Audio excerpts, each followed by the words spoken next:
Welcome to New World Now, where host Kim Corbin has compelling conversations with authors published by New World Library. They will discuss their personal journeys and share practical tools we can use to be more aware, mindful, and present in our daily lives. Now, here's your host, Kim Corbin. Before I introduce today's guest, I wanted to take a moment to welcome those of you who are finding New World Now for the first time, and to also thank those of you who have been on this podcasting journey with me for a while now. I hope that the tools and perspectives that my guests offer in each episode are as much of a guiding light for you as they have been for me during these often challenging times we're living in. I'm also excited to announce that New World Now has been nominated for a Cover Visionary Award. The Cover Awards celebrate the best new products in the mind, body, spirit marketplace, and 40% of their judging equation comes from votes from the general public. So I have a little favor to ask. Voting for the awards opens on Monday, April 16th and ends on Tuesday, May 1st. So if you're hearing this podcast before or during those dates, or even if you're hearing it after voting is closed for that matter, I'd like to invite you to join the New World Now podcast community on Facebook, which is where I will be posting the voting instructions when I get them. Just search for New World Now podcast on Facebook to find and join the group. And now, without further ado, let's get to the subject of today's interview, which is about a book that resonates deeply with my often very busy heart, called Breaking Up with Busy, Real-Life Solutions for Overscheduled Women, in which my guest today, Yvonne Tolley, empowers women to reclaim our leisure time instead of giving it all away. Yvonne is on a mission to empower women everywhere to no longer let our aspirations, goals, and personal time be relegated to the optional column of our days. She offers realistic, step-by-step, and even fun ways that we can get off the busyness hamster wheel so we can make time in our lives for what matters most. In addition to being the author of Breaking Up with Busy, Yvonne is the co-founder of a Pilates and wellness training studio called Poised, and she's also the founder of the Sisterhood of the Traveling Scarves, which is a charity that provides headscarves to cancer patients. I've been very much looking forward to this conversation, so welcome, Yvonne Tolley, and thanks so much for being here. Oh, it's my pleasure to be with you today, Kim. Let's jump right in. In the introduction to Breaking Up with Busy, you say that busyness is not just a behavior, it's an ethos that can claim ownership of our time. So will you tell us a little bit more about what you mean by that? Yes, because we have a tendency to think that busy is just kind of something that we do, but it's actually a way of thinking. And when we see others around us being busy all the time, and that's what we call our reference group, those people that we associate with and that we spend time with, then we become busy as well. If they're busy, we're busy, and it just starts this cultural kind of speed wheel, if you will. And then what ends up happening on top of that, if we're not doing the same as everybody around us, then we aren't part of that group. We don't fit in somehow. So it's very much not just about what we're doing, it's about what we're thinking. And we also keep it alive by when we see other people not being, quote, as in this case, being busy, we often can pass some judgment on that. We often can say, gee, I mean, they've got time to do X, Y, and Z. I don't have time. So it's very much become a culture. If we're not busy, then we must not be important. We must not have important things to do. Yes, I can definitely see that in my life and the lives of women around me. And the advice that you offer in the book is targeted around overscheduled women, which you call OSW. So what are some signs that you might be an OSW? I think all women have been an OSW from one time to another in their lives, that's for sure. But there's really some specific things. In a nutshell, that OSW is kind of has these superwoman powers, if you will, that leaves so many others kind of scratching their head as to how she can get so much done. She's definitely well-intentioned and what I call an over-deliverer. She likes to be the one that goes beyond expectation, and her own expectations are often far more than what others expect of her. She's got that get it done attitude, and that attitude is the fuel for her overscheduled lifestyle. And it's kind of this imbalance between obligation and expectation and the lack of personal replenishment that leaves many, many women as though they just can't catch up with their life. And in a nutshell, that's the OSW. You know, she's saying, make it happen, get it done, be the best, give it your all, and then do it again. So that's kind of repeat. Repeat. Yeah, I call it the step and repeat. Exactly. So, I think most women can relate to that mindset and that pace. Yes, and in the book you have a checklist of some things that might be signs as well. And a couple of them that definitely were true for me were eating at least one meal while standing up or doing something else. Yeah.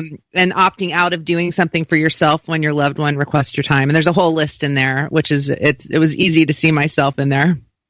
Good. Well, that's you can see yourself in there because so many of us are doing all of that. So, the one meal, standing up, the one meal, that was one that came back numerous times. I cannot think of one client who did not mention standing up and eating. And I do tell a story about one of them that she decided if she put her frozen meal on the dashboard of her car while she drove around during the day, that there was just enough heat and sunlight that would warm it up so she could eat it while she was on the go. So that took it to a whole new level. Yes, that's extremely, extremely busy woman. Yes. Or just, as we call, not creating that same balance. And there is a balance for it that we can find. Yes. And you personally had quite a health scare that ultimately inspired you to write Breaking Up with Busy and to do this work. Will you tell us about that? Yes. In fact, they say write about what you know. So here we go. I blacked out. I was sitting doing my makeup and just my whole world came crashing in and I thought I was having a heart attack. And of course the paramedics came and I had to get me on oxygen and all of this stuff. Obviously, if I was having a heart attack, it would have been more than oxygen, but that's what I thought was happening. And I ended up in a back of an ambulance. I call it my most expensive Uber ride ever, and ended up at the hospital. And the doctor, I'll never forget it, coming in and saying, I see this all the time with women. And at first I was really offended that he would make that statement like that. And then I got curious. I thought, there's got to be more to this story. And as I started to be comfortable with telling my story, more women began to tell their story as well. And they were very similar, if not the same. And how I really identified myself as an overscheduled woman that day was all I could think about was, oh my goodness, my bedroom is such a mess and my kitchen is such a mess. And I thought at this time, I should not be thinking about anything except taking care of my wellness. So that was a sure sign that I was not only overscheduled, but way too distracted. Yeah, yeah. And what are some examples of practical ways that your own life looks different now compared to before you had the panic attack? Oh, my goodness. Well, I have the busy busting solutions, about 12 of those, and then the mindset solutions, and I've practiced every single one of them. So what I've learned to do for myself is I'm a real list maker. I make my list and then I edit my list. Before I even begin, I do daily meditation, which has been a life changer for me. The mind needs to be fed. It needs to be quieted to be fed. And that has been the biggest change for me is the mindfulness that I've brought in, the meditation, listening to my spiritual voice has been extremely important. And if I could put all of that under one marquee, it would be I have slowed down.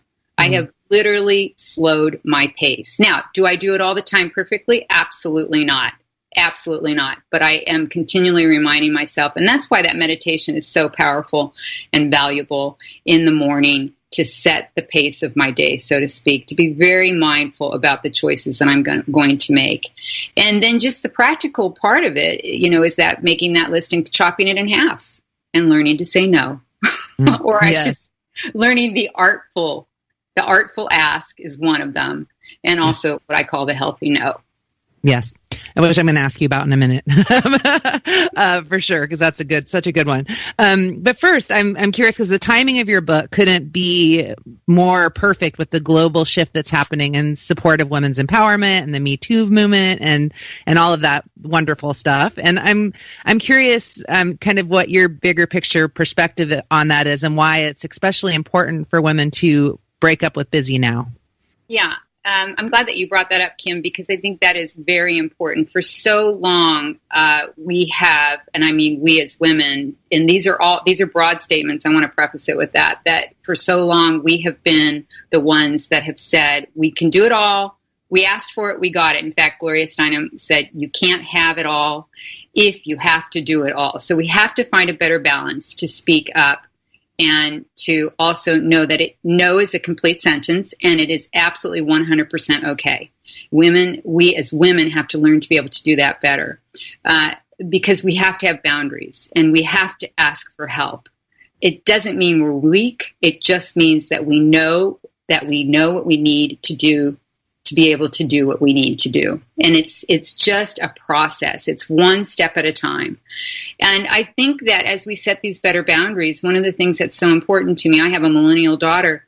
As I've set better boundaries for myself, I have also modeled and exampled for her to set better boundaries for her as well. And I talk about this idea of busyness. If we can't set better boundaries, we impact all of our relationships. We impact our intimate relationships with our partners. We impact our relationships with our family members, friends, and colleagues. So it's very important as women that we understand that these measures and these boundaries are not only healthy, they are necessary. And remember, boundaries are not set up to keep people out. They're set up to create space for ourselves.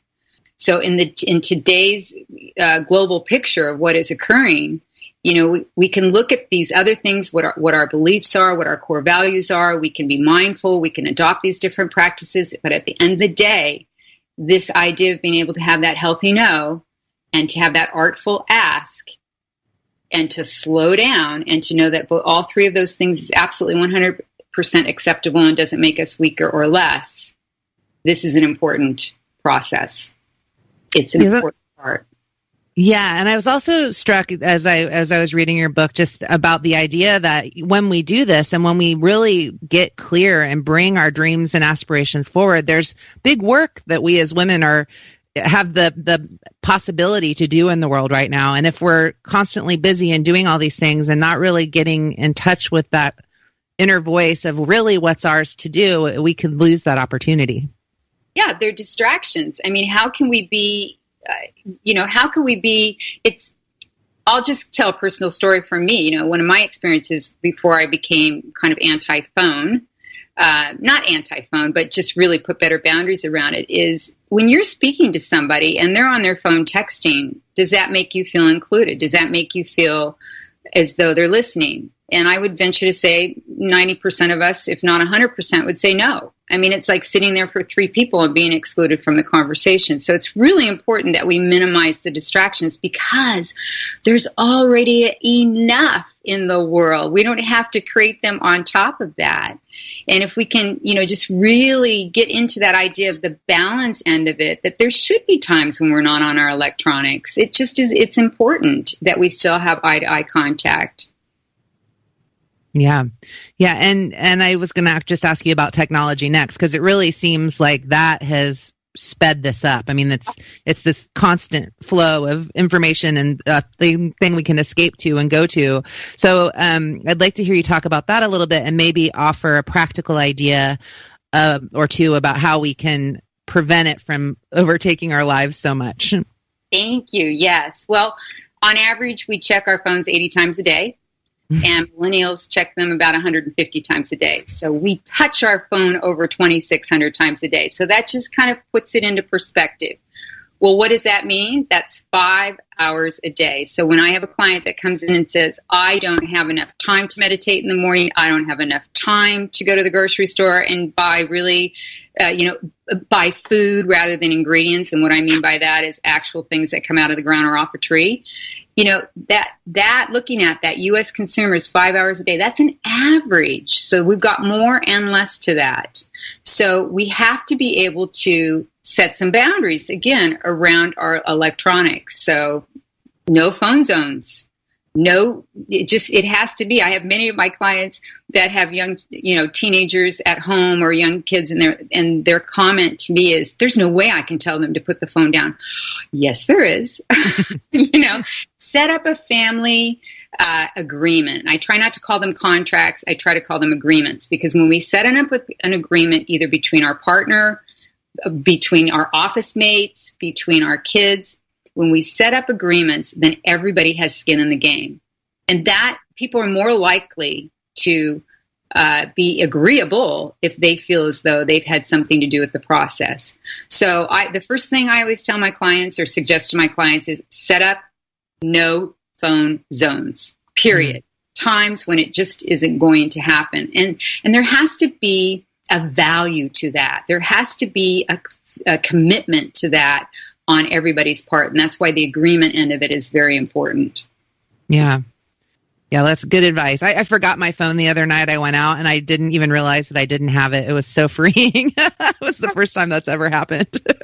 You said that because initially, I've done that too. And initially I thought, oh my gosh, what if X, Y, and Z happens? And I think, oh, Yvonne, you're the one that wrote the book on the what ifs. Get out of the what ifs and just know that there are phones everywhere. What you have to do is sit at a stop sign and watch the people that are in either car on whatever side of you, the people crossing the street. Everybody's on their phone. So if you ever need a phone, there'll be a phone there to help. For sure. Go naked is what I call it. Go without your phone. I love that. I'm going to go naked more often. Okay, so I want to get into some of the specific details you offer in the book for overscheduled women. And one of them is traps that we can fall into that you say that are like murky quagmires, and that we often don't even know that we're in them until we have started to sink. So, and the one that I most identified with was the overgiving trap. Will you tell us a little bit about that one, please? Yeah, it's interesting. With the traps, it's one of those things that, as I said, before you know it, you're in it and you're up to your knees in it. And oh, by the way, you don't know how to swim either. So it becomes really challenging to manage those if you don't know what they're about. So there's 4 of them: being all, keeping up, saying yes, and the overgiving. And again, that overgiving is all about not having good boundaries around what you're doing. And it also comes to, I call it, you've got to give yourself a giving intermission. So it also comes around to the role that we play in everybody else's lives. We're not going to get any help if we're the one that's always the one that's overgiving. It becomes a knee-jerk decision that we are in that overgiving position. And, I'll give, but I'm expecting you also to give and appreciate what I've done. And that's where we set ourselves up often for failure. We get attached to that emotion. I call it being attached to the emotion of the outcome. If we're really overly invested in the outcome, then we're not going to be in a position to really be able to solve anything, because we're going to be really blinded, if you will, by our emotions that are attached to the outcome. So for overgivers, there's an equation here. Givers need receivers to complete that equation. So if you're an overgiver, you're taking that giving experience away from another and the opportunity for yourself to trust the give and take of life.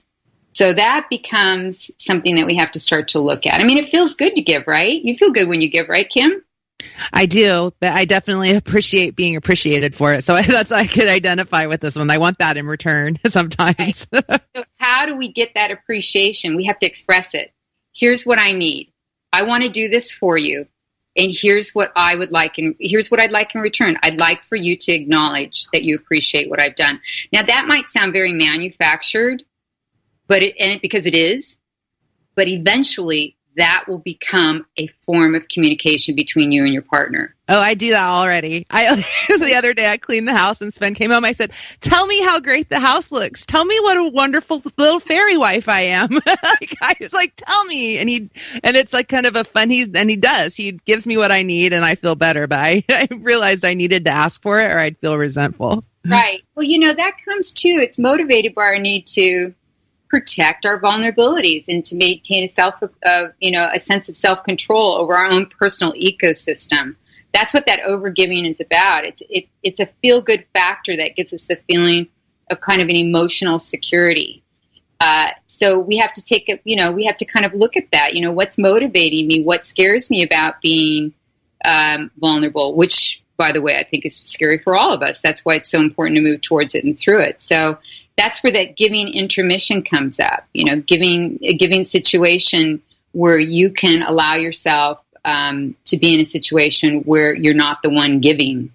And It can start with something that's feels very safe to you. But it's still that one step. The whole book is about taking one step at a time and shifting. It's not about making these huge, big changes that you have to, really gear up for, so to speak. It's about, what can I do today? It's like me cutting my list in half. I didn't start out by cutting my list in half. I started out by making my list, and secretly I added one that I knew I could get rid of. And then I would cross off one that I wouldn't do. That was, even though I knew I wasn't going to do it anyway.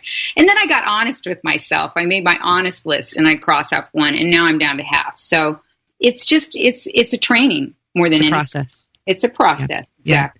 Let's move on to the saying yes trap, because I would like you to give some practical advice for women who have a hard time saying no. Oh my goodness. This is probably, it's so interesting because the saying yes is so acceptable for us as women. It's something that is always been kind of expected of us. In fact, we know that it's a way that we, quote, get along with everybody, is by saying yes and being the one that's going to be the fixer and the nurturer and the one that's going to make everybody feel good about being wherever they are. So, the allure of this is the rewards of acceptance, and it's reinforced by praise, so that when we do things that are emotionally satisfying, it prompts us to continue. So we're looking for the praise of that. And by the way, this starts really early, this saying yes. It's the way that we get along. It also, I have to say, it's also one of the qualities as women that allows us to be good collaborators and I think excellent negotiators, because we are willing to see the yes in a situation. What we have to do is be able to monitor that and find a balance for it. So the saying yes trap is really sets us up to be disappointed, if you will. It's a kind of a compliance and a people pleasing that drives our choice to say yes. And in a culture, again, which places women in a role of nurturers and pleasers and has largely informed our compliance with this social norm, that saying yes is more acceptable than saying no. And we know, this is all in the news now, which I'm happy about. It's brought it to the forefront. We know, K-N-O-W, that an N-O is very important. And to know that that is okay. So without resentment, without being passive aggressive, no means no. And I'm not saying that we never thought that no meant no before, but I think there's more, and the culture is shifting where there's being more importance played on that. There's more credibility to that. That you don't have to prove it. That's our language. That's how we speak. And so, what about, we're quickly running out of time, so I would love any practical advice on how you give that no. Yeah. So you got to practice, right? Start with saying no about something to somebody what is in your inner circle that you feel completely comfortable with and safe with. And start by saying no to certain situations or requests. Start small and then see it and believe it. Stand in front of the mirror and say no 10 times. And you'll build your confidence by doing that as well. And I always say it like you mean it. You've got to say it like you mean it. And you've got to say it like you believe it. And then pick your style of your no that works best. So those are just kind of some practical things that you can do. And there's a whole section in the book about that too. It was a really good, I really appreciated that section. Okay. Let's see. You also, we're not going to have time to go very deeply into any of them right now, but you have different types of overscheduled women in the book, like the pleaser, the time optimist, the perfectionist, the sorority sister, and the alpha. And we can be combinations of those. So just really quickly, tell us a little bit about the perfectionist and maybe one strategy that we could use to break away from that. Oh my goodness. Well, you're talking to that one. that's OSW right there, the perfectionist. Yeah, real quick. The perfectionist, again, is somebody that does everything right, tries to do everything right all the time. She doesn't want anybody to see the cracks. She wants to make sure that she delivers and over delivers. So one of the things that you can do is lighten up on yourself. Deliberately make a mistake that doesn't have a powerful impact on anybody in a negative way. Perfectionism is never going to be something that's going to come to fruition. Progress is. And so you want to focus on progress, not perfection. Like, I didn't do it perfectly, but I made progress. And that might sound, again, very small and trite, but if you repeat that little simple mantra to yourself, it will begin to resonate, and that will begin to allow you to just lighten up on yourself. Yeah. Do you which of the TIF types would you say is the most common? The perfectionist, for sure, I would say, is the one that I heard about from the most. A lot of alphas, though, as well. And the sorority sister, which also gets tied into that saying yes all the time. She's the one that can get, a band together and create the fun and joy for everybody. So, but these four are definitely the most common that I kind of put into kind of a capsule, so to speak. The pleaser, again, is another one that's really an OSW type as well. So very common. And again, I said traits, there's a little piece of that in most of us. Yeah. And we can be more than one type. Absolutely. You might read it and say, I'm not all of that, and then read the next one. Oh, there I am. Yeah. So, and again, there's going to be, reset mindset practices that you can just dive into right away that are quick and easy. Yeah. Okay. So let's see. This will be my last question. And I'm wondering, if you were in an elevator with someone and only had about 30 seconds, what is the number one thing that you would tell them to start doing right now to begin getting out of their busy, overscheduled lifestyle? Gosh, there's only one. I have to go back to slow down and keep your big picture front and center. It's very easy to get caught up in the minutia of the day. What's your big picture? Start your day off with a meditation and a mantra, and you'll go back to that. Great. And and get breaking up with busy, because I love how just taking a break and going into the book is such a good way to start. Yeah, you can open any page, really, and you're going to get a little tidbit, a nugget, and it's easy to go ahead and put that into process for you. And it's a great reminder that, again, progress is everything. Yes. Well, time as usual has just skipped right by. But Yvonne, thank you so much for writing this book and for giving all of us permission to just slow down and enjoy life more. Thank you. It was my pleasure. My pleasure. For more information about Yvonne Talley and breaking up with busy, visit her online at YvonneTalley.com. That's YvonneTally.com. And I'd also like to invite you again to join the New World Now podcast community on Facebook, where you can be a part of discussions about current episodes and stay up to date on the latest and greatest podcast news. Simply search for New World Now podcast on Facebook to join the group. I'll hope to see you there and look forward to connecting on future episodes of New World Now.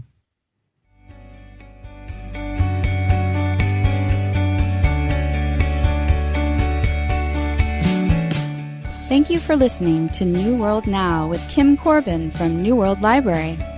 New World Library publishes books and audios that inspire and challenge us to improve the quality of our lives and our world. For more information about their books and authors, you can visit them online at newworldlibrary.com.